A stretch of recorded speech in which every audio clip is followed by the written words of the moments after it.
Welcome to the Invention Licensing Show. I'm your host, David Fidowa, and I'm here to help you license your product. Today, we're going to talk about when to use NDAs.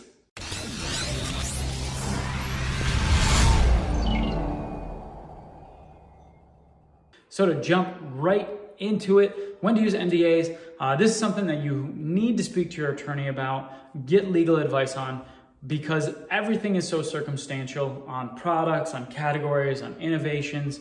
And so I'm just giving you my general rule on how I use NDAs when I get into the marketplace. I typically either will sign an NDA with a company, but sometimes they come back and say, we won't sign an NDA. And so what I do is I'll actually pitch making sure my product's patent pending.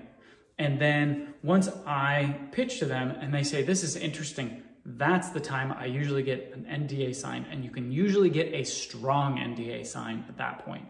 This is counterintuitive to what a lot of inventors believe right now, is they want to get NDAs signed before they present their product, which is recommended by a lot of attorneys. But companies don't want to necessarily sign an NDA before they see the product because they don't want to be locked into a non-disclosure agreement where they are working on a product that's similar and now they've signed an NDA that they won't discuss these things publicly, but it's something that they're already working on. So it puts them in a position where they don't want to be. So they don't like signing NDAs before seeing and understanding what the product is.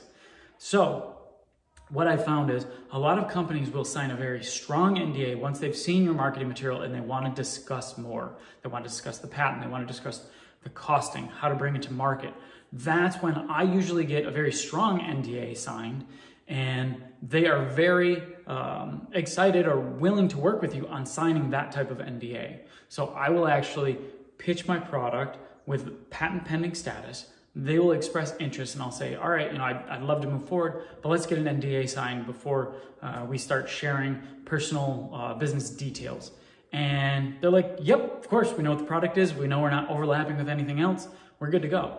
And so that right there gives you the ability as the inventor to get a very strong NDA signed if you're getting one signed at a point that's past presenting the original marketing material.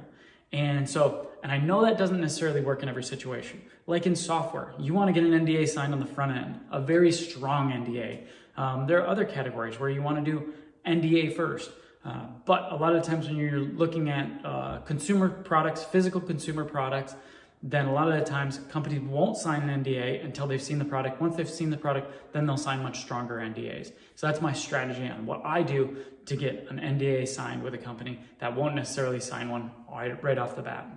Thank you for tuning in to that episode of License Your Invention with David Fidowa. As you know, I'm always here to help you license your products. For more information, check out inventtribe.com.